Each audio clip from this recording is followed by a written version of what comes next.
all out. So yeah, when I went under that front nut there, I think my finger must have hit that. That's the only thing I can think of. I went bang, or maybe hit the gas valve. But yeah, basically it's taken a chunk out of my finger there. Oh, where? Wow. Okay. Didn't expect that, but luckily it's gone down there and not onto the electrics.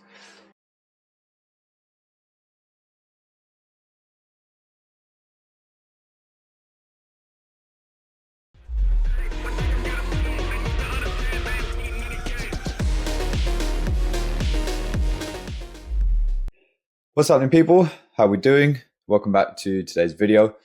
So firstly, I just want to start by just reiterating the short that I put out yesterday.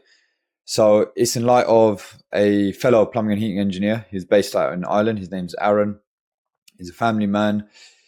He's unfortunately been diagnosed with cancer again. He had it a couple of years ago.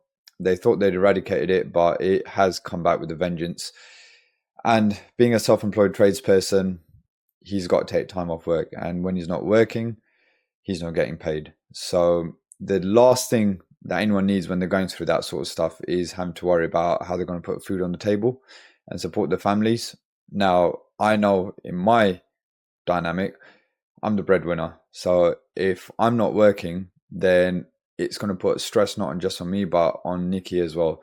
And no one wants to go through. You don't want to put stress on yourself. You don't want to put stress on your family. It's just not going to help the recovery. So PB Plumber, he's put together a Just Giving page. I'm going to put the link in the description below. So if you can spare anything, even if it's a couple of quid, just to, buy him a cup of coffee or anything like that. If you want to put more, great. If not, just go and click on the link, have a read of his story, get a little bit of an understanding of why we're trying to help raise money. I mean, this is the sort of thing that I think social media should be used for in a positive way.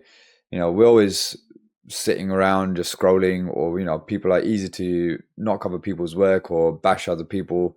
But when something like this happens, it's the time for everyone to sort of rally together and help support each other. So we're hoping we can raise enough money. I mean, it's raised quite a bit already, but we're hoping we can keep the momentum going and hopefully just keep that stress off of him.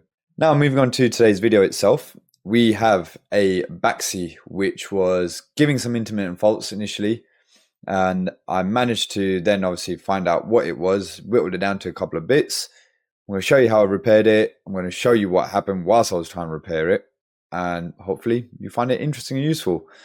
Don't forget to like and subscribe, and I'll see you on the next one. Thanks for watching. Right, so I came to this one about 3 days ago. Initially it was low pressure, so I topped it up, and I didn't record when I came last time because I thought it was just going to be a simple thing of topping up the pressure. Ran the hot tap, ran the heating, it was working, it was fine. As I left and making my way back to another job, the customer told me that the flame failure light had come on. Couldn't get back the same day, so I came back the following day and did my checks and everything. I thought it might be the pump. I thought when I filled up the pressure, there might be some air in the pump and that might be affecting the pump proving switch. That came here, that was running fine. Did some checks on the fan and the tubes coming off the air pressure switch. And when I sucked on the tube coming off the air pressure switch, it made the air pressure switch and the boiler kicked in and the flame came on. And what I found was the fan wasn't running. It wasn't running as fast as I normally expect it to. So I came to the conclusion that it's got a faulty fan, because it's not generating enough force to create that suction on the air pressure switch, and that's why it's not igniting, or it does ignite occasionally but then it just goes back off again. So I've got a fan and an air pressure switch with me, and also the little pressure sensing venturi. I also found that the diaphragm for the hot water side, that had been leaking as well, so I brought that with me as well. So got my bag of bits, all my goodies in here. So we're just gonna get this boiler stripped out. That's the fan, that's the little venturi. We've got the air pressure switch and the diaphragm repair kit. So yeah, gonna be replacing those bits and then get this back up and running. So I think I've only ever changed one of these before, and that was when I was working social housing.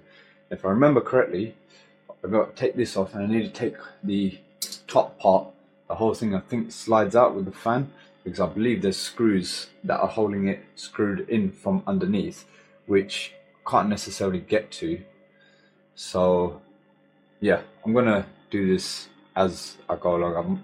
I think I need to undo that clamp as well in order to release that so that the whole thing slides out. But yeah, let's do it step by step. Yeah, so you see you got those 3 screws in there. Now I probably could get my little ratchet in there and do it that way, but I think you just got to take off those 2 screws, undo this clamp, and then yeah, because there's nothing else holding this in, so then this whole thing slides out and it'll be easier to get the screws up for the fan, separate it, and then rebuild it back together. Okay, so I've undone the 2 screws at the back, undone that clamp, undone the air pressure switch tube, undone the electrical connection there. Now, in theory, I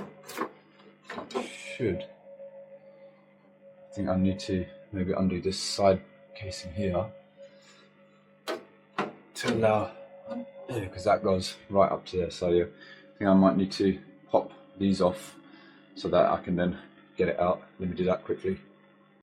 Yeah, so now with that over, that gives that little bit of space there to get that bit out. So now let's try this again. It should just slide out.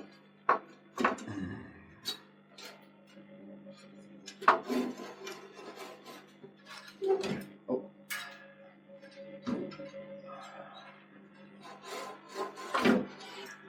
Lovely. Cool. Right, that's the fan out. Let's get it all replaced and then test it all. So this is really annoying. Luckily, I'm taking it off of this one, but with the Venturi or the fan. So the fan doesn't come with the Venturi first of all, but they don't even give the little Allen key bolt to screw it in.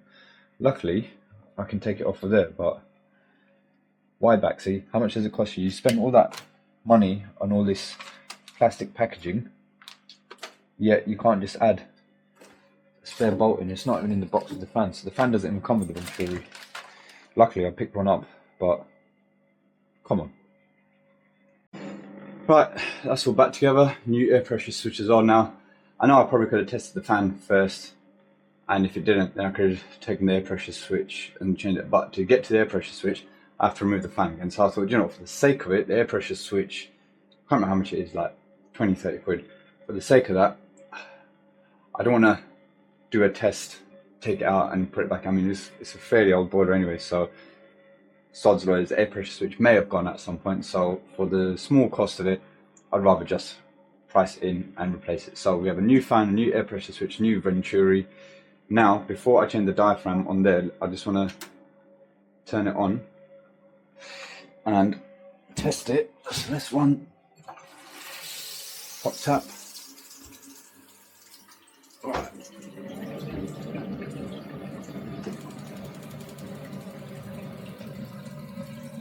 Burner on. Yeah, it was definitely the fan, because that is spinning a lot more stronger than what the old one was before. So like I said, I've still changed the air pressure switch for the sake of it, for the sake of the small cost, but yeah, that's all back up and running. So I'm going to turn it off now, and oh, do you know what? I need, oh, can I get to the valves from here? Oh, I can't, can I? I have to get from underneath here. That's fine, so we know that's working, so let me just undo that, turn off the cold main to the boiler, and then change the leaking diaphragm thing on there as well. But yeah, that's done. Happy days. So you can see that's seen better days. It's actually leaking around the gap on the side as well as the front nut. So to change this, literally, so I've taken this little bit of boxing off, shut the cold mains, open up a hot tap, that relieves the pressure. As you undo this, it's a 10mm spanner on these nuts, so you undo the front one and the back one, and then as you pop them out, you'll see a bit of water come out of there, which is done just now. So open up that back one. I actually don't know if I need to do the back one. No, I don't think I need to. I think it's just the front one, because I'm undoing this I'm going to take out the remember. Okay, yeah, so I don't actually need to undo that one. Should I undo it anyway? No, I don't need to. So yeah, now you just got 1, 2, 3, 4, 5, 6 flathead screws. Take those out, nut will come off. And where is the repair kit? Here it is. Don't use these screws. Let's put these screws here.